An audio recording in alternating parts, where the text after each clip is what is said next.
Well, The Intent's about 5 young gentlemen who are good friends, who are come from a deprived sort of background, who are getting a bit fed up of not having no money, and are looking at the glamorous things in life and not realising that you have to work hard to get these glamorous things, and they feel that they're going to do a fast route to try and achieve these things. So they decide to rob their local sweetie shop. What goes wrong? They've known the woman who owns it all their life. She's seen them grow up, and they think she's on holiday. And they decide to rob it when she's on holiday because they don't want her to realise it's them who's robbing the sweetie shop. And it sort of goes wrong, not to spoil something, to spoil the story.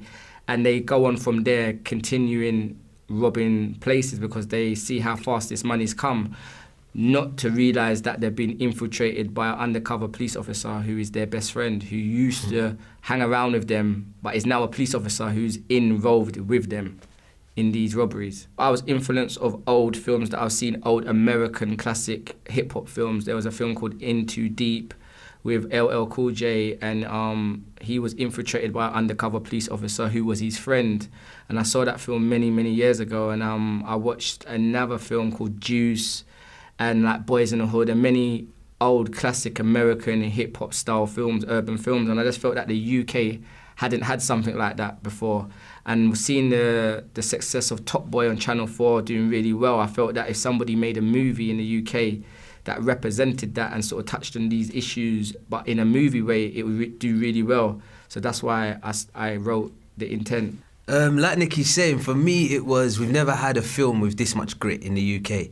You know, and because it's independent, that allows you to just make it as gritty as you want. You don't have to we didn't have to compensate for anything. So the language is very, very, very street. It might need subtitles sometimes, but it's very, very grit. I loved that, and I grew up in South London in a council estate, so I've seen a lot of this type of lifestyle. So to see a film and that represents it, it raises awareness as well, and I just think it's amazing. It's shot beautifully as well, and we needed a film from the UK that is like films that we grew up on, like Boys in the Hood, Paid in Full, Menace to Society, those really gritty American street dramas. We needed a film like that, and it's got a lot of heart as well. So when I read the script, I said to Nicky, I'm involved. If you want to know about London culture, if you want to see how London has a good side and has a bad side, like any country, like anywhere. And this film doesn't we're not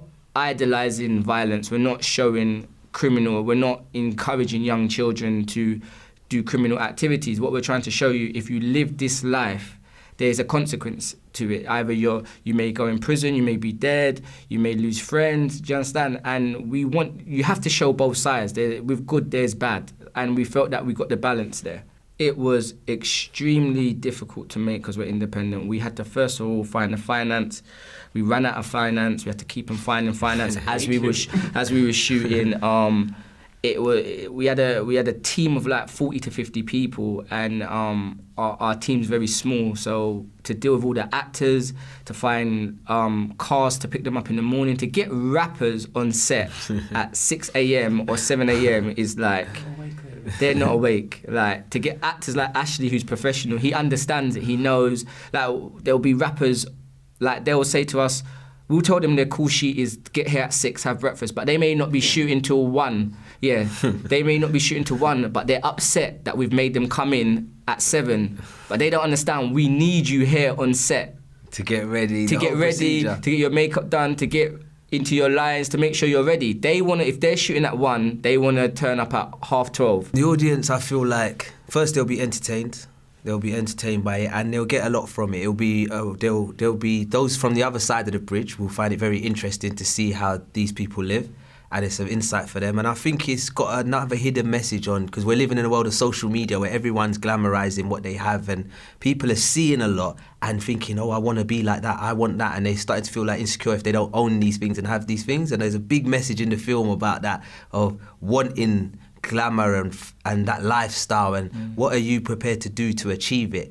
These people in the film, they show that they're prepared to do anything to achieve it. So I think there'll be lessons learned. There's good female strong characters in there, but I think overall they'll be entertained. It'll be a good night out, definitely watching The Intent.